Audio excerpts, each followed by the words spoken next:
সেইটোৱে আমাৰ কেন্দ্ৰ ঘৰ হয় আৰু তাতে আপোনালোকৰ সৰু সৰু ল'ৰা ছোৱালীবিলাক 3 পৰা 6 বছৰৰ ল'ৰা ছোৱালীবিলাকক আমি অনানুষ্ঠানিক শিক্ষা দান কৰোঁ আৰু তাৰ উপৰিও আমাৰ বহু কাম আছে যিবিলাক হয়তো আপোনালোকে নাজানে আৰু বহুতে জানিও আমাক অৱহেলা কৰে, সহযোগ নকৰে। সেয়েহে আপোনালোকৰ সহযোগ বিচাৰি মই আপোনালোকৰ আগত আমাৰ কিছুমান আঁচনিৰ বিষয়ে ক'ব লৈছোঁ। আমাৰ অংগনৱাড়ী কৰ্মীসকলে কিশোৰীসকলৰ লগতে জড়িত হৈ আছোঁ। কিশোৰীসকলক আমি এই ধৰণে তেওঁলোকৰ লগত জড়িত হৈ আছোঁ যদিও তেওঁলোকক আমি কোনো ধৰণৰ তেনেধৰণৰ ব্যৱস্থা দিব পৰা নাই। আয়োডিন আৰু ফলিক এচিড এনেধৰণৰ কিছুমান ভিটামিন আমি তেওঁলোকক দিওঁ আৰু NM-ৰ যোগেদি আৰু তেওঁলোকক আমি এটা সুস্থ শৰীৰ গঠন হ'লে ভৱিষ্যতে তেওঁলোকে এগৰাকী সুস্থ মাতৃ হ'ব পাৰিব আৰু সেয়েহে তেওঁলোকক আমি খাদ্যৰ বিষয়ে পৰিপুষ্টিৰ বিষয়ে আমি তেওঁলোকক আমি ECC ডে হওক বা তেনেধৰণৰ আমাৰ কেন্দ্ৰত পতা অনুষ্ঠানবিলাকত আমি কিশোৰীসকলকো মাতোঁ আৰু তেওঁলোকক আমি অৱগত কৰোঁ কাৰণ তেওঁলোক এদিন মাতৃ হ'ব আৰু মাতৃ হ'লে তেওঁলোকে এটি সুস্থ শিশু জন্ম দিব আৰু আমি শিশুসকলৰ লগত জড়িত গৰ্ভৱতী মাতৃসকলৰ লগত জড়িত। গৰ্ভৱতী মাতৃসকল যেতিয়া প্ৰথম গৰ্ভধাৰণ হয় প্ৰথম গৰ্ভধাৰণৰ সময়ত তেওঁলোকক আমি PMVVY আঁচনিৰ যোগেদি মাতৃ যোজনা আঁচনি এই আঁচনিৰ যোগেদি আমি তেওঁলোকক ফৰ্ম পূৰাওঁ আৰু তেওঁলোকে এটা সুন্দৰ টকা পায় 5,000 টকা আৰু তেওঁলোকে এই টকাৰে তেওঁলোকে পুষ্টিকৰ খাদ্য কিনিব পাৰিব আৰু তেওঁলোকে খাব পাৰিব। চৰকাৰে তেওঁলোকক সুবিধা দিছে আৰু এই সুবিধাটো আপোনালোকে ল'ব লাগে আৰু যদিহে দ্বিতীয় সন্তানটিও কন্যা সন্তানটিও আপোনালোকৰ ছোৱালী হয় তেতিয়াহ'লে আপোনালোকে পুনৰ সেই আঁচনিৰ যোগেদি সেই টকা লাভ কৰিব পাৰিব। আপোনালোকে এই বিষয়ে আমাৰ লগত যোগাযোগ কৰিব আৰু আপোনালোকে আঁচনিৰ লাভৱান হ'ব পাৰিব। লগতে আমি বিকলাংগসকলকো সহায় কৰোঁ। তেওঁলোকক আমি UTI ID বনোৱাত সহায় কৰোঁ আৰু তেওঁলোকে যিটো বিকলাংগ পেঞ্চন এই পেঞ্চন পদ আমি তেওঁলোকক সহায় কৰোঁ আৰু তেওঁলোকে আমাৰ যোগেদি যদি কোনো আপোনালোকৰ ঘৰত বা আপোনালোকে চিনি পায় তেনেকুৱা বিকলাংগ আছে আপোনালোকে আমাক জনাব আৰু আমাৰ যোগেদি তেওঁলোকে প্ৰাপ্য ধনখিনি পাব পাৰিব আৰু লগতে আমি মাতৃ আৰু শিশুসকলক আমি পুষ্টিৰ বিষয়ে আমি মাহে মাহে সজাগতামূলক মিটিংবিলাক আমি পাতোঁ আৰু আমাৰ কেন্দ্ৰত যে আপোনাৰ শিশুটি অকল শিকিব সেয়াই নহয়। আমাৰ কেন্দ্ৰত আপোনাৰ শিশুটিয়ে মানুহৰ লগত উঠা বহা কৰিবলৈ বা আনুষ্ঠানিক শিক্ষালৈ অনুষ্ঠানলৈ গৈ তেওঁলোকে কেনেধৰণৰ এটা পৰিৱেশৰ লগত এডজাষ্ট হ'ব লাগে তাকো আমি শিকাওঁ। তেওঁলোকে লগৰীয়া সমনীয়াৰ লগত মিলিজুলি তেওঁলোকে থাকিব শিকে। তেওঁলোকে যদিও সম্পূৰ্ণ আ ক খ নিশিকিলেও তেওঁলোকে আখৰৰ লগত চিনাকি হ'ব পাৰে, খেল ধেমালিৰ বিষয়ে শিকে। তেওঁলোকক আমি মানসিকভাৱে সবল আৰু শক্তিশালী কৰি তোলোঁ।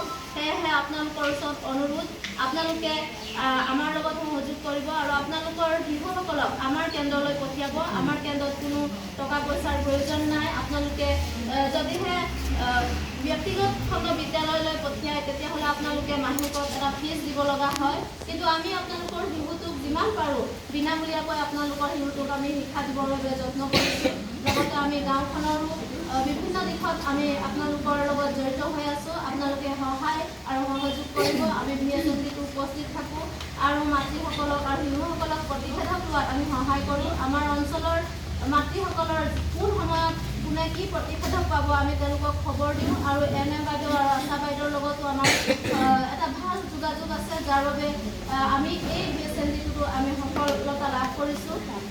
বিগত দিনবিলাকত আমাৰ অংগনৱাড়ী কৰ্মীসকল যিটো পৰ্যায়ত আছিলে বৰ্তমান আমি সেইটো পৰ্যায়ত নাই।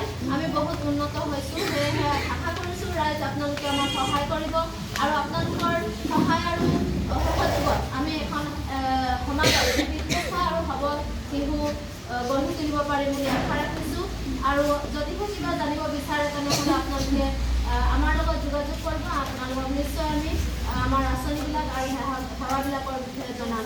কৈ যাওঁতে বৰা থকা হ'লে আপোনালোকে ক্ষমা কৰিব। তোমালোকে কৈ মোৰ